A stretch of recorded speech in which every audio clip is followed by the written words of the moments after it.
Good morning, folks. Glenn here, Fine Line Farm. Minus 20 this morning. Just coming up to get the cows. Go back and milk. We separate the calves at night, let the cows that are up overnight, and then we bring them in the morning, milk them, use milk to feed our pigs. Talking about that a little bit more next week. Just thought I'd show this quick video. We bring the cows up here out to the field and we roll the hay out in the field and we bale graze them in the field. And that's just for a nutrient management strategy so we don't have to then spread the manure back on the field. And I'll talk about that next week. I was going to talk about it this week, but just thought I'd show this video instead. So these are the Lynch lineback cows. We calf share with them, meaning we let them raise their calves and then we also milk them. So like I say, we separate the calves at night, milk them in the morning, which was a new system for me, one I had a hard time wrapping my head around. I had a hard time when I had these cows in Eastern Ontario, treating them like a dairy herd. You know, I had some rather okay looking cows. Treated them like a dairy herd, flipped them, kept them in a tie-stall barn, had them given 20 to 30 liters a day.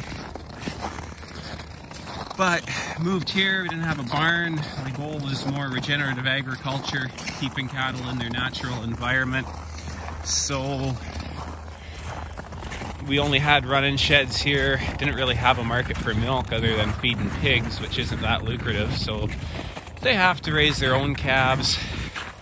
So, you know, now I milk them once a day, and these are late lactation cows. I maybe get 6 liters a day off some of them. Kind of a hard thing to wrap your head around, and now I've got these shaggy cows, and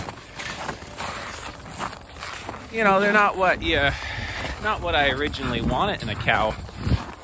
But I realized last couple of days coming up here, you know, cows are walking quite a distance from the barn to get water. We're forcing them out into the field to bale graze. And here they are eating nothing but hay, raising calves that are about 400 pounds, still giving me, you know, 6-7 liters of milk on average.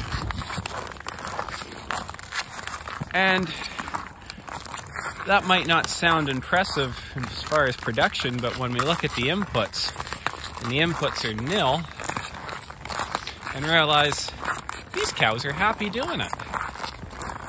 Like, minus 20 out here. They were over there on the top of that windy hill all night long.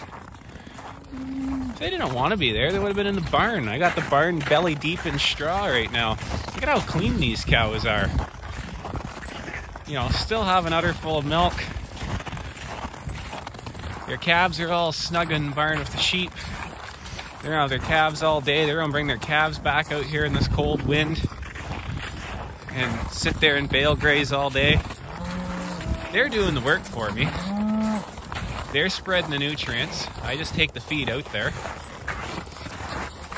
They're feeding their calves. They're also feeding our pigs.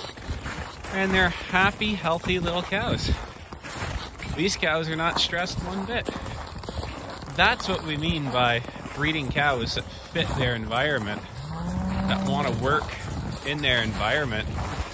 When I first made that switch, it was hard. You saw the cows take a setback. A few ended up being culled because they didn't breed back. But these old girls adapt it.